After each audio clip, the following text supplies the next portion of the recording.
أو حبرات منقستات أمريكا حدا كاب صلوت سيناتراتن قندي دغفت دونالد ترامب زخونه ناي تكساس سيناتر تيد كروز دونالد ترامب نسوماليلاند كم هاجر أفلط نقهبة صوعيد كم زغربة تغليصو اتي اب سينات حبرات منقستات أمريكا أبومبر نؤس كوميتي ركبات أفريقان على ملخاونا يتعنا بوليسن زخونه سيناتر تيد كروز بزعبا سوماليلاند أملكيتونا بريزيدنت حبرات منقستات أمريكا دونالد ترامب دبدابه سديدي زلو ابت سديدو زلو دبدابه دما سوماليلاند هاجراو ربحاتاتن صتا أمريكا ناب قرن أفريقان كاب وصاينا مقصالن معواتن كتحجز تخليا نحبرات منقستات أمريكا وسانيت ناي صتان دبلوماسن مشاريع تخوينا تقلقاليا زلا او جماجم بحر عدن اب استراتيجيكاو بوتا تركب زخا اب قربا نايتي حدا كابتوم اب عالمنا ببزح مراخب زنقاساقسلم مسمرات بحري كم تهلي غير وازلو بقعد زلو سراويت هلوا اب زباو قالسا انصار قبر شبران قرسنان ون لعل صعريات تقبر اب رسخه ما هرغيسا وبيت صحفت وكيل تايوان كخفت اخيليا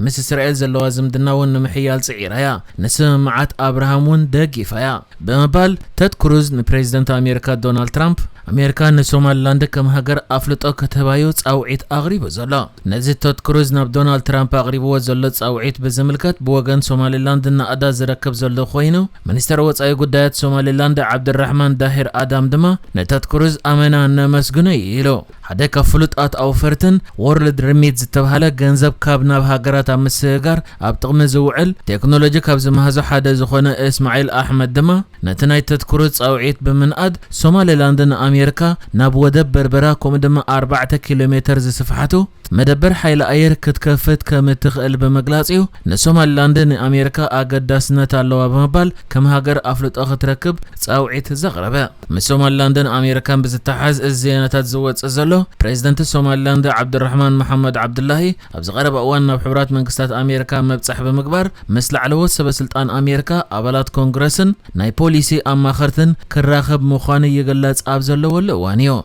تزقبر ركبات دما أبكل التأوزم دناتات قوت أبو متحبارن أبقرنا أفريقيا زلون نايصتا بدهوتاتن زتكورا كخون مخانن سوماليلاند كم هاجر أفلطو ترخبلو صعرتاتون زقصله كخون مخانون تغاليصو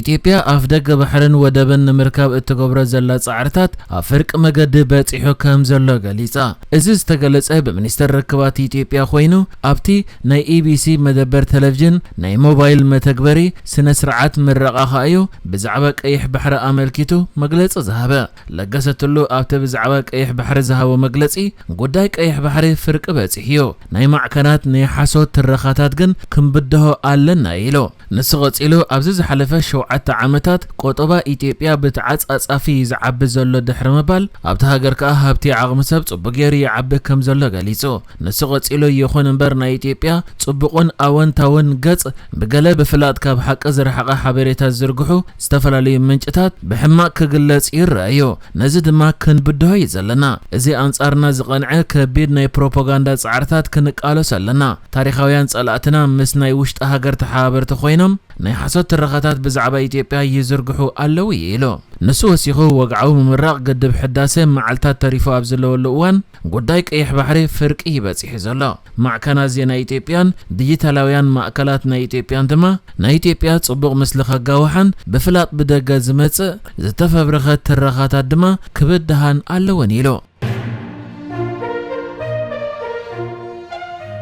أبز حلفة قربا معلتات أبتا آسيم وغويتا أبكل تشحين إسران بزفتصم علوى منقستي سلطان حيز الله زلو مالي فتنا علوى منقستي تفتسين متباهلو بركز زبالو أبالات سراوي تتهاجر أبتحتق أيدي كمزاتو تغاليص زنبر خوينو حجد ما آسيم وغويتا زمرحو وتهدراو منقستي ناي مالي أوت إيوا أبزلو مقلتي اتم علوى منقستي زفتنو أبالات سراوي تن جنرالاتن ناي فرنسا سليتيوم بسليا فرنسا يمتلأيخون بمبال أبتحتق أيدي آتيوم كمزلون زقبهم سقوم سدلو من مخانية قاليزو بجاكا زون وتهدرات مالي أبتهاجر حدا ناي فرنسا زيغا سليا ناي فرنسا يخيلهم أبتحتق أيدي يأتيهم ممهلاو تقاليزو أبز حلفة قروا معلتات أب مالي فتنا علوى منقس تفتسيمو كابز بهال ندحر أبتهاجر بوزحات ترا وتهدراتن لعر معارك زلوم كم جنرالات ناي سراويت أبتحتق أيدي آتيهم يوم كم زفلات اتياب كل التشحن عسران بعلوى منقسنا بسلطان زمزة كونريل آسيم وغويتا أبز حلفة قروا أوان ناي تهاجر سلفتات تقليل السرزو خوينو مرجان سيفيلاوي محدران أناويحو سلطانو ونخباب حموشت عامتيو أناويحو وزلا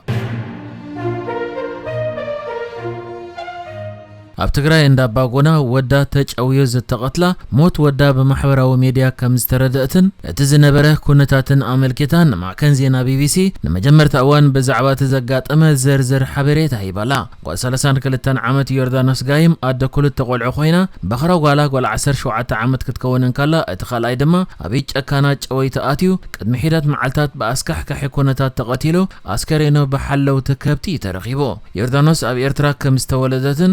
ኤርትራዊ ኣቦኣ ምስ ዓረፈ ኣዲኣ ትግራወይት ስለ ዝኾነት ድሕሪ ኩናት ኤርትራ ኢትዮጵያ ናብ እንዳባጎና መጽያ ኣቦ ከም ዝዓብየት ያገሊጻ ደቃ ክትዕብን ዝሓመት ወላዲታ ክትኣልን ናብ ደቡብ ሱዳን ተሰይዳት ነበር ድሕሪ መጽናሕ ድሕሪ 4 ዓመታት ስደት ናብ እንዳባጎና ተመሊሳ ክትነብር ከም ዝጀመረት ድሕሪ ኩናት ትግራይ ድማ ድሕሪ ውዕል ስምዕ ፕሪቶሪያ ናብ ደቡብ ሱዳን ከይዳ ኣቦ ክትነብር ከም ጸንሐት ይኹን እምበር ብ22 ሓምለ ስምባደ ዝፈጠረላ ደወል ተደዊሉ ወዳ ናብ ዒላ ሸተት ኢላ ኣትዩ ኸይከውን ብፍላይ ድማ ወላዲታ ተሓመም በመንባራ ንሽረ መስከረድ ድሕሪኣ ኸይዱ ይኸውን ዝበለተሉ ኩነታት ከም ዝነበረን ይጭወይላ ከም ዘይሓሰበትን ይኹን እምበር ስእሉ ኣብ ማሕበራዊ ገጻት ኢንተርኔት ተዘርጊሑ ዝረኣዮ ዓይኒ ይብራህ ኣብ ዝተባህለሉ በቶም ጨወይቶ ከም ዝተደወላን እቲ ቆልዓ ከም ዘይጠፍአን ሒዞሞ ከም ዘለውን ገንዘብ እንተኸፊልከ ግን ክልቀቕ ከም ዝበልዋን ገሊጻ ንሳ ድማ ወደይ ብህይወት እንኳዕ ጥራይ ሃለዎ በመባል ክንደይ ገንዘብ ይደልዩ ከም ዘለዎ ከም ዝሓተተቶም ከሳብ 2 ሚልዮን ከም ዝሓተትዋ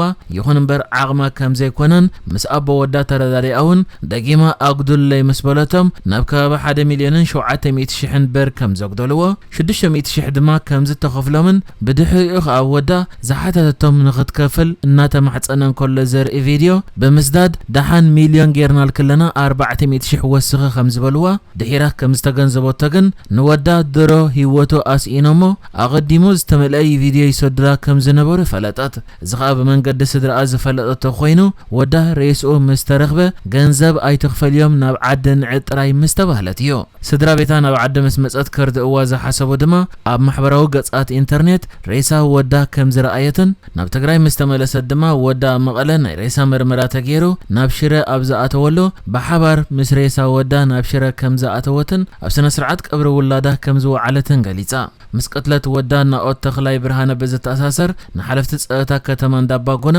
ማዕከን ዜና ቢቢሲ ተወኪሱ ኣብ ዝረኸበ ሓበሬታ ኣብ ጭውያን ቅትለትን ናኦድ ኢድ ኣለዎም ኢልና ዝጠርጠርናዮም ሰባት ክሳብ ሕጂ 9 ሰባት ኣብ ቀይዲ ኣውዒልና ኣለና ከም ዝበሉን መስርሕ ምጽራይ ኣብ ትገበን ኢዶም ዝሓወሱ ሰባት ገና ይቕጽል ከም ዘሎን ናብ ወጻኢ እውን ዝሃደሙ ከም ዘለውን ፈሊጦም ከም ዘለዉ ክገልጹን ከለዉ ብኢንተርፖል ተታሒዞም ዝኣትውሉ መንገዲ እውን ነናደ ከም ዘለና ክነረጋግጽ ንደሊ ብምባል ሓለፍቲ ጸጥታ ተኸባቢ ሓበሬታ ሂቦም ኣለዉ እቶም ተታሒዞም ዘለዉ ቅድሚ ሕጂ ሓንሳብ ናብ ቤት ፍርዲ ክቐርቡን ከለዉ መስርሕ ፍርዶም ከዓ ብሕጂ ቀጻሊ ክኸውን ይኹን እምበር እቲ ፍጻሜ ኣብ ተዓዲ ፍርሒ ፈጢሮ ከም ዘሎን ኣብ እንዳባጎና ዘለዉ ቆልዑ ድማ ናብ ዶኳን እንተተላኢኾም ከም ናኦት ክንከውን እንዲና እናበሉ ኣብ ፍርሕን ራዕድን ከም ዘለዉ ትካላት ፍትሕን ወዳ ጨውዮም ኣብ ልዕሊ ዝቆተሉ ገበንኛታት ዘየዳግም ስጉምቲ ብምውሳድ ፍትሒ ክትረክብ ተማሕፂናላ نحجز تدالو الزيناتات ازينيرو بكالك ساب نرغب سلام نعخم